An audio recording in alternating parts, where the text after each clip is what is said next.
Jūs net neįsivaizduojate, kad jūs namuose turite tokią nuostabią knygą, paliktą per 1000 metų. Viešpatis mums pasiekė mūsų širdis. Vaikštau gatvėmis ir matau žmonės, kurie neturi tokio žavesio Biblijai, kaip kad mes turime. Ir aš galvoju, Dieve, ačiū tau, kad mane pasigailėjai. Kad pašaukei mane nakties tamsoje ir parodė tą šviesą.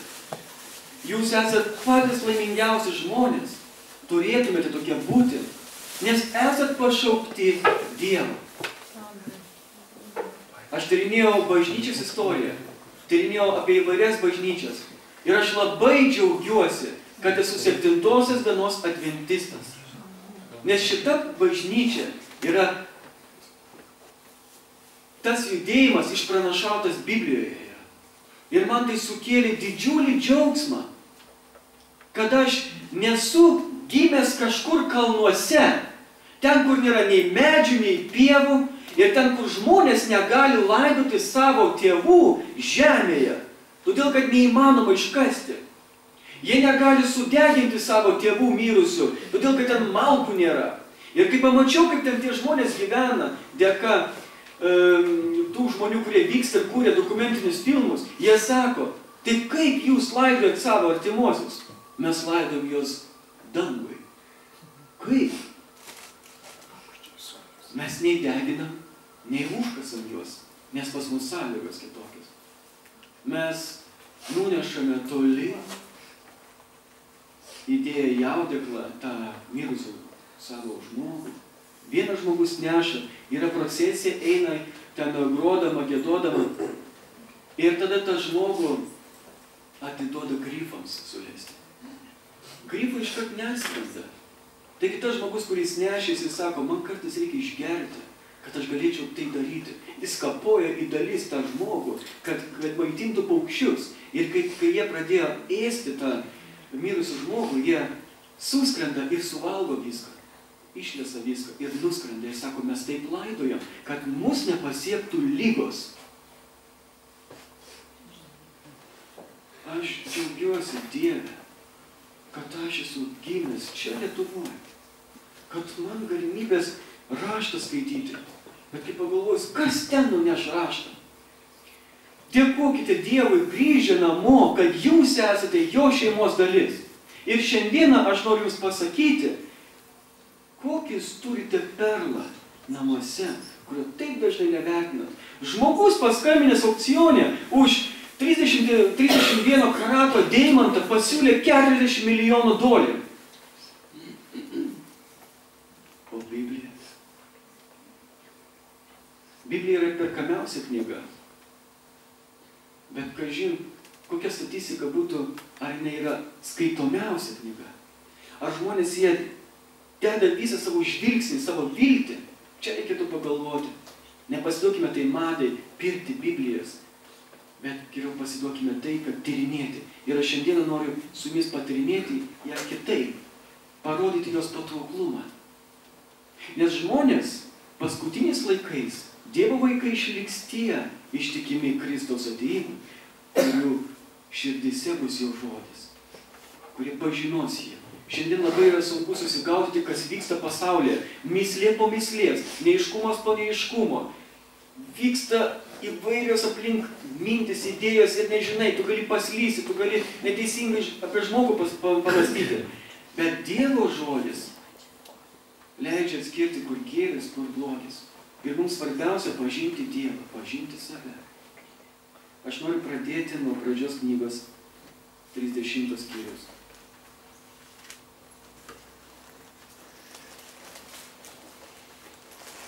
Pradžios knyga man yra mėgstamiausia knyga.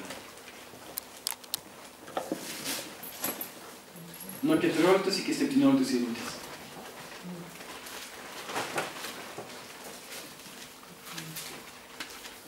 Tai yra istorija, kuri tęsiasi apie Rachelę ir Lėją. Vieną dieną, čia nuo 14 eilutės iki 17, 30 skyrius. Vieną dieną per kviečio pjūtę, būdavo būdamas laukuose, Rubenas, tai yra pirmagimis Jokūbo, Lėjos sūnus, aptiko mandragorų ir parnešė namo savo motinai Lėjai. Rachelė tarė Lėjai, prašyčiau duoti man truputį tavo sūnaus mandragorų. Lėja jai atšovė, nejau tau negana, kad atėmei mano vyrą. Argi norėtum atimti ir mano sūnaus mandragoras? Rachelė atsakė, tegul jis, Jokūbas, šią naktį su tavimi už tavo sūnaus mandragoras praleidžia su tavim tą naktį. Taigi vakare, Jokūbui grįžtant iš laukų, Lėja išėjo jo pasitikti ir paskelbė jam, tu pas mane turi ateiti, nes aš nusamdžiau tave už sūnaus mandragoras. Tad tą naktį jis gulėjo su ja. Dievas išklausė Lėjos, jį pastojo ir pagimdė Jokūbui 5 sūnų. Kas čia yra? Labai įdomu iš tikrųjų. Skaitydamas pradžios knygą, sakau, Dieve, įkvėp mane taip, kaip tu įkvėpdavai savo vaikus. Ir tada Dievas, žinau, tokie davė pažinimą. Ir tik spėjau rašyti, nejau nei valgyti, nejau nei į tualetą, nieko, nejau tik spėjau rašyti.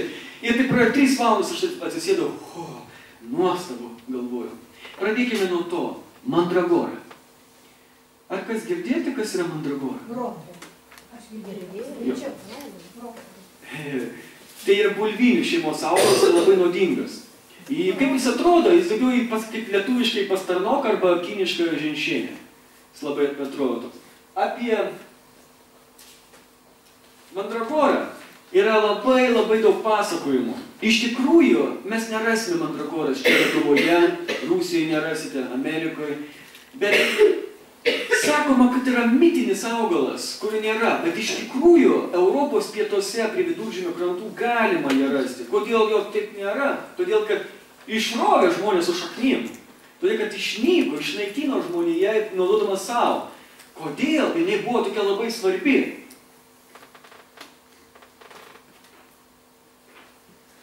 Graikijoje, kai buvo karai senovėje, sužeistiems žmonėms duodavo mikstūros mandragoro, nemalšindavo, ramindavo, kaip morfijos. Jisai turi alkaloidų, kurie yra tikrai nuodingi, kaip kofeinas, morfinas, ir numalšydavo skausmą. Žmonės tikėjo, kad jis yra magiškas augalas. Jeigu matydavo kokį žmogų apsėstai, paimdavo mandragorą, sutrindavo ją ir išgaudavo iš jos sultis, kokį 5 litrų monetos svorio. Ir sumaišydavo su šiltu vandeniu, duodavo atsigerti ir taip, sako, išeidavo iš jo demonas. Taip žmonės sakydavo. Ir žmonės buvo taip pagalvoję, kad mandragora, kaip sakė vienas toks žmogus senovėje, mandragora gali būti vyriškos giminės arba moteriškos. Jeigu mandragora yra su 3 pirštais, kai išrauni ją su 3 pirštais, tai logiškai yra, kad tai yra vyras. Bet jeigu su 2 pirštais yra moteris, moteriška lytis. Ir jie vadindavo patelėmis arba patinais. Kiti sako, jeigu tu pamatysi sveikas būdamas mandragorą, tu susirgsi. Dar kiti senovėje sakydavo taip, kai tu rauni mandragorą, jinai rėkia, šaukia. Ir kas išgirsta jos dejonės mandragoras raunant, žmogus apanka, netenka klausos, kalbos ir apskritai jisai nuprotėja. Ir apie mandragoras dar tai buvo sakoma, kad jeigu moteris suvalgys vyrišką mandragorą, jinai taps vaisinga. Ir jeigu jinai valgys man tas mandragoras, jinai patrauks kitą. Sukurs savo laimę, atneš pinigus, bus vaisinga, trauks mylimuosius ir bus laiminga šeima. Taigi, mylėjai, Rubenas rado mandragoro. Tai buvo retas reiškinys, bet žinomas tuo metu, kas yra mandragora. Taigi, kai Rachelė, būdama nevaisinga, sužinojo, kad Rubenas atneša motinai mandragorą, sako, lauk, duok man to mandragoro, nes tuo metu buvo žinoma, kad jinai gali būti tave vaisinga. Lėja sako, tai negana, tu iš manęs vyrą paėmė. dar mandragora, gerai, tu pasiimk tą vyrą, nes mano problemų vyras neišsprendžia. Nes aš jums sakiau, duok man sūnų arba aš mirsiu. Ir Jokūbas sako, ar aš Dievas, kad tau duočiau. Taigi jinai pamatė, kad Jokūbas nekeičia situacijas, taigi imta Jokūbą, duok man mandragorų. Kodėl buvo Rachelė nevaisinga? Todėl, kad taip Dievas panorėjo. O dabar žiūrėkite į Biblijos žavesį. Biblija pati save aiškina. Ir kai jūs skaitėte Bibliją, užkelkite Dievui klausimą. Pasižiūrėkite, kodėl nebuvo nevaisinga. 29 skyrius pradžios. 30 eilutė. Jokūbas suėjo su Rachelė, iš tikrųjų Rachelė jis mylėjo labiau negu Lėją. Taigi Jokūbas labiau mylėjo Rachelę negu Lėją. Ar tai blogai yra mylėti savo vaiką labiau negu kitą savo vaiką? Tais laikais turėjo kai kas dvi žmonas, vieną mylėjo labiau, kitą mažiau. Kaip tai su tais skirstimais dabar? Pas jūs kaip nėra, man ateina ir sako, mano bendradarbiai, tu turbūt myli jauniausią labai, ar ne? Savo vaiką. Jeigu jauniausias pagrindukus visi myli labiau. Ne, sakau, aš net nežinau, kurį aš labiau myliu. Aš jas vienodai myliu. Ir aš myliu jas tikrai vienodai. Man net nekyla minčių, net nežinau, kaip paskirti tai. Neįsivaizduoju. Nes jeigu jai atsitiktų kas nors, reikėtų inkstų, aš atiduočiau inkstus. Jeigu kitai reikėtų kažkokių dar organų, aš atiduočiau, negalvočiau, kad man tai labiau gaila, o tai mažiau gaila. Taigi, Dievas pamatė, kad Jokūbas mažiau mylėjo Lėją. Štai, ką sakoma rašte 31 eilutė. Pamatęs, kad Lėja nemylima, viešpats padarė ją vaisingą, o Rachelė tuo tarpu liko nevaisinga. Išvada, raštas skelbia, kad kai Jokūbas vedė Lėją pirmą, paskui iškart po savaitės Rachelę, jos abidvi sesutės buvo nevaisingos. Taigi jis gavo nevaisingą. Abraomas turėjo Sarą, nevaisingą. Izaokas jo sūnus turėjo Rebeką, nevaisingą. Ir dar Jokūbas gavo dvi žmonas, nevaisingas. Tam, kad nei vienas žmogus nepasakytų, kad Dievo tauta išėjo žmonių gale, kad žmonės susigalvoja ir gimdė. Dievas sako, ne, jeigu be mano malonės, jūs nebūtumėte tauta. Mano įsikišimas neša vaisių. Ir gimė tauta iš Dievo stebuklo. Todėl Dievas sako, aš pagimdžiau tai.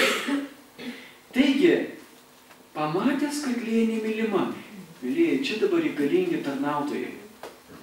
Šiek tiek padėti. Todėl, kad hebrajų kalba reikalinga patikslinti. Žiūrėkite, tas žodis nemylima. Hebrajiškai sanė. Ir tas žodis sanė Malakio knygoje, pirmame skyriuje, 2-3 eilutė pasakyta. Aš jūs labai myliu. Jūs klausite, kaip jūs mane mylite? Klausė Dievo žmonės. Ir Malakis rašo Dievo žodžius. Aš jūs labai myliu, prisiminkite brolius. Jokūbą, kurio aš myliu, ir Ezavą, kurio aš nekenčiu. Ta žodis nekenčiu yra hebrajiškas žodis sanė. Vadinasi, išvada tokia, kad Jokūbas mylėjo Rachelę, o Lėjos nekentė. Dėl to lietuvių kalbų labai sušvelnino tą žodį nemylima. Ne. Dėl to Dievas nieko nesakytų. Todėl, kad galbūt tu įžeidži, gal tu laikais atstumą, bet neapkęsti. Jeigu tu turi savo giminaičių, kurius tu myli, o kitus nekenti, Dievas sako, taip neturi būti. Jis padarė Lėją vaisingą, Rachelė ne. Paliko tokį, kokia buvo. Nes Dievas teisingas. Ar Lėja buvo graži? Raštas sako, Lėja turėjo švelnias labai akis. Bet Rachelė buvo dailiai nuaugus ir graži. Todėl Jokūbas ją pamatė, aišku, įsimylėjo iš pirmo žvilgsnio. Bet Dievas nepalieka nuskriaustų žmonių. Ir dabar Įstatymo knygoje 21 skyrius, čia pirštą laikykite ant pradžios knygos, Įstatymo knyga 21 skyrius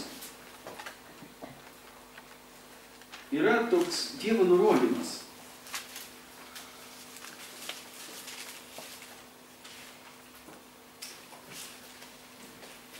Tikra situacija Jokūbo. Lėjai gimė pirmas sūnus.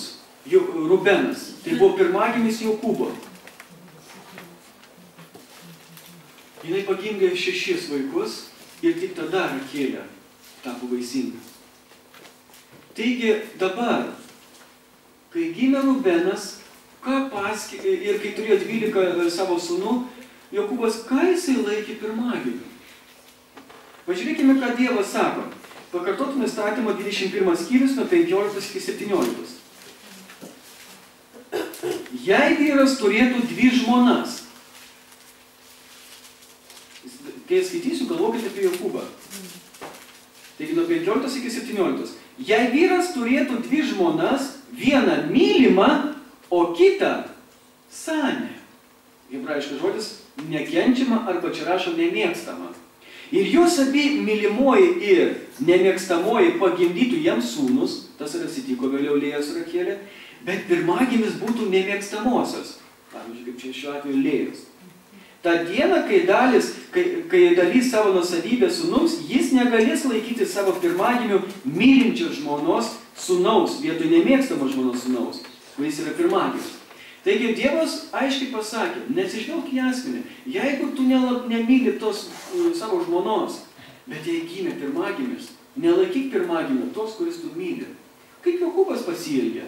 Ar jisai pasilaikė Juozapą pirmagimio, kad atsimenat, jam dovanojo apsiaustą Jokūbas?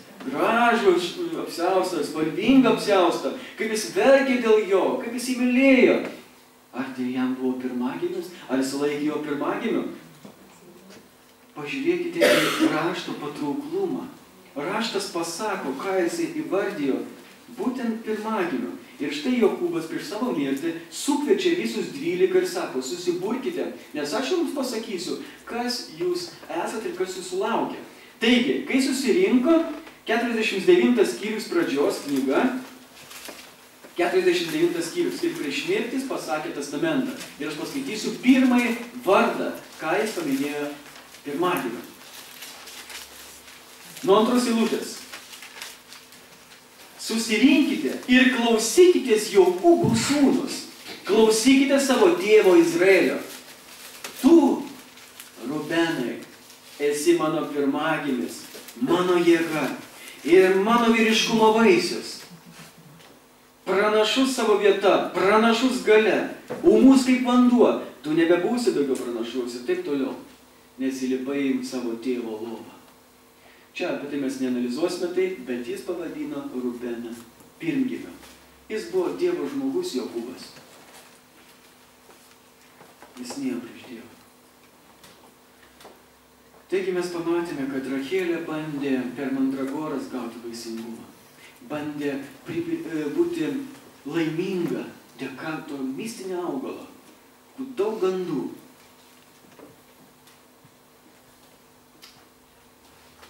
Taigi, pamoka iš to, nebūk šališkas. Mylėk visus, kurie tave supa. Nes jeigu tu neapkesi to žmogaus, pavyzdžiui, yra pavydas tau broliui, yra pavydas seseriai, yra pavydas bendradarbiui, ar ne, kad jis kažką tai turi tokio, o kitą tu labai myli. Ir Dievas gali padaryti taip, kad duos klestėjimą tam žmogui, kurio tu nekenti. Tam, kad tave vestų per tą supratimą, kad reikia mylėti, reikia pasidžiaugti kito sėkme. Paklauskim savęs, ar aš sugebu pasidžiaugti kito sėkme?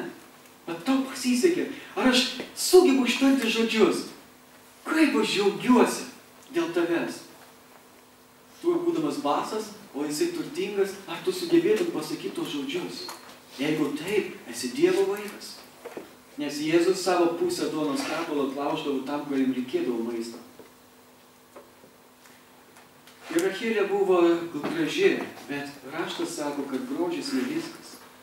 Širdies reikėjo.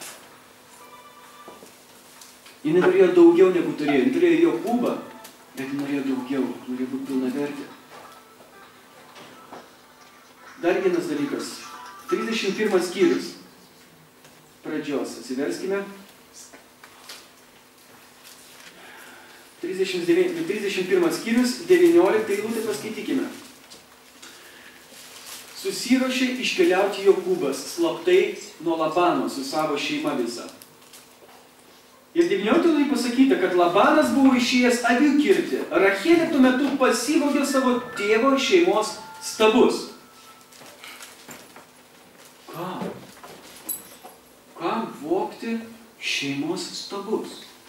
Juk Rachelė buvo Jokūbo žmona. O Jokūbas tai garbino gyvąjį Dievą. Kas tie šeimos stabai? Ir vėl rašto patrauklumas. Jis pats save aiškina. Atsimate, kaip Mikalė, Dovydo žmona, gelbėjo savo vyrą Dovydą, kai Saulis norėjo jį užmušti, nuleido jį pro langą. O ką įdėjo į tą lovą ir apdengė? Raštas sako šeimos stabą. Taigi šeimos stabai būna dideli arba mažiukai labai. Kai Labanas atėjo ieškoti tų stabų pasivijęs, jinai buvo pasidėjusi savo po užpakalį ant kokių nugalę. Tai įsivaizduokit, jeigu būtų toksai, tai kas tenais būtų, neįmanoma iškišti būtų. Bet kodėl jinai pasiėmė? Ezekielio knygoje, 21 skyriuje, 26 eilutėje, štai ką daro Babilono karalius su šeimos stabais. Ezekielio knyga, 21 skyrius, 26 eilutė. Juk Babilono karalius burdamas stovi kryžkelėje, 2 kelių pradžioje. Jis purto strėles, kreipiasi į šeimos stabus, apžiūrinėja kepenis. Jis stovi kryžkelėje ir nežino, kaip pasielgti. Ar eiti dešinę, ar eiti kairę, ar eiti tiesiai. Jis žiūri avinėlių kepenis, nes pagal raštus jie turi savo interpretaciją. Jie mėto strėles, taip sukasi ir išmakščias, jeigu iškrenta strėlės, žino, kurie pusė eiti. Negana to, Babilono karalius pasiima šeimos stabus ir prašo, kad tai būtų kelrodė žvaigždėje. Taigi, Rachelė, kai paėmė šeimos stabus, nenorėjo, kad Labanas sužinotų jų planus per šeimos stabus, kurie atskleidžia jiems, padeda jiems susiorientuoti kryžkelėje.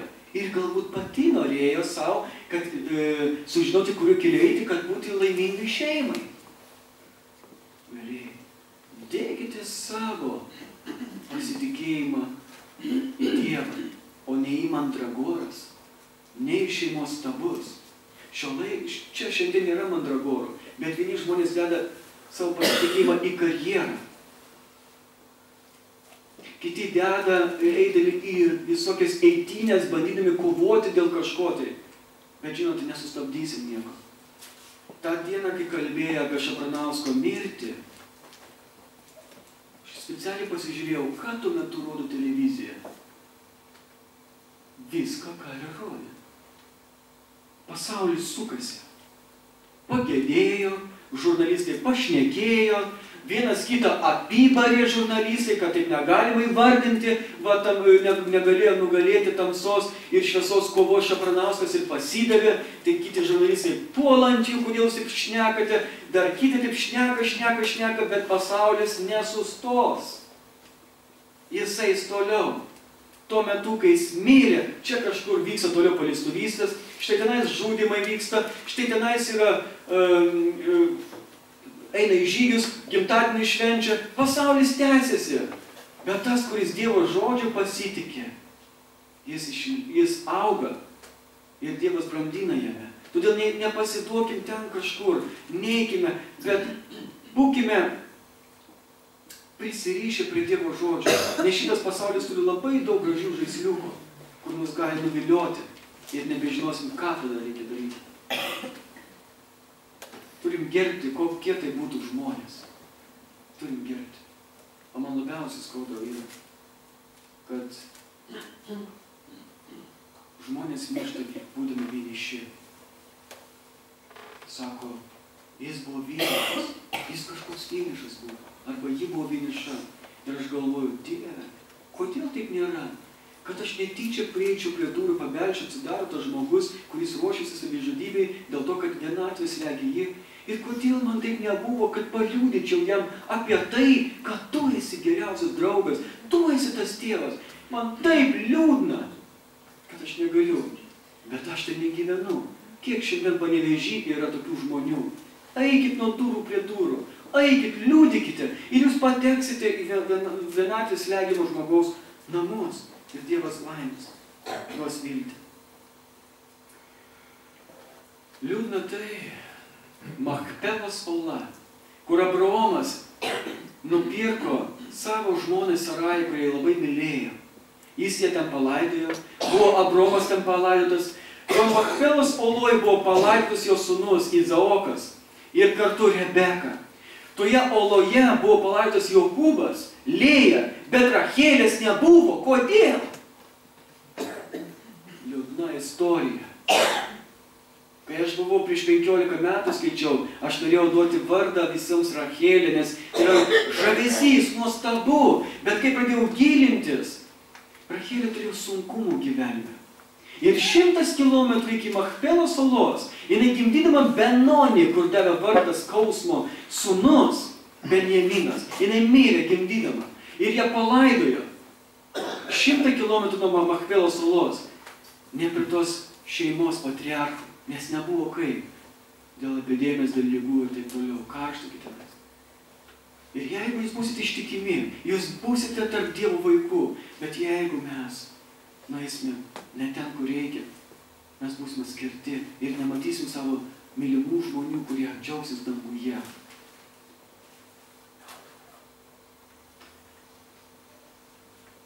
Kodėl? Jinai turėjo sunkumą. Todėl, kad Labanas turėjo sunkumą. Jos tėvas. Mėlėjai, kokie jūs, dažnai vaikai seka jūs, nes jūs myli, jūs esate autoritetas jiems. Labanas, koks jis buvo? Pradžios knyga, 24 skyrius, kai Abromo tarnas atėjo ieškoti žmonos į Haraną, ten pamatė Rebeką, dėl tam tikro aplinkybių suprato, kad tai Dievo siųsta ir norėjo pasikalbėti su jos artimaisiais. Dabar raštas sako, 24 skyrius nuo 29. Rebeka turėjo brolį vardu Labaną. Labanas išskubėjo pas vyrą prie šulinio. Ir ką padarė Labanas? Vos pamatė nosės žiedą bei apyrankės ant savo sesers rankų ir išgirdė savo sesers Rebekos žodžius. Tas vyras man taip kalbėjo, atėjęs pas tą vyrą, rado jį su kuprangais ir pasikvietė pas save. Sako, vos pamatęs nosės žiedą ir apyrankės. Tai ką jis galvoja? Jis galvoja apie kraitį už seserį, apie galimybę praturtėti. Jam patiko tie blizgučiai, jam patiko turtai. Tai panašu kaip į Achano istoriją, Jozuės laikais, kai Dievas pasakė, nugalint Jeriką, nieko neimkite, viskas priklauso Dievui. Bet vienas Achanas, jisai sako, kai jį pagavo, kaip tai atsitiko, Achanai, kad tu pasiimi, jisai sako, aš eidamas pamačiau aukso gabalą, sidabro ir gražų apsiaustą, aš pamačiau. Taigi tas žmogus turėjo polinkį į turtą, turtas, godumas valdė tą Achoną, lygiai taip pat ir Labanas. Jis negalėsis nurimti. Ir kas toliau? Ogi toliau, pradžios knyga 31 skyrius, ten yra parašyti tokie žodžiai, kaip jo charakteris skaudino artimuosius. Taigi dabar štai, ką pasakė Jokūbas savo žmonoms. 31 skyrius nuo 3 iki 7 eilutės. Tada viešpats tarė Jokūbui, grįžk į savo tėvų kraštą, į savo giminę, aš būsiu su tavimi. Taigi Jokūbas išsikvietė Rachelę ir Lėją į laukus, kur buvo jo kaiminė, ir pasakė joms, matau, kad jūsų tėvas nebesielgia su manimi taip palankiai kaip anksčiau, bet mano tėvo Dievas buvo su manimi. Jūs gerai žinote, kad tarnavau jūsų tėvui visomis savo išgalimis, nors jūsų tėvas 10 kartų mane apgavo ir pakeitė man algą, Dievas neleido jam manęs nuskriausti. Taigi jis pasakė, mane 10 kartus apgavo, mano algą. O Jokūbas rašo, Jėzaus brolis, Dievas girdi aimanas pasamdytų žmonių, kurie negauna atlyginimų, kuriems nusuka. Atkreipkite dėmesį, kad tie žmonės, kuriems nusuka atlyginimus, jie neina susikibę Dievo vaikai į profsąjungos ir neina jie kovodami su tais viskom vėliavom iškavom, gražinkit mums atlyginimus. Jie sako, jų aimanos kyla pas Dievą, bet Dievas sako,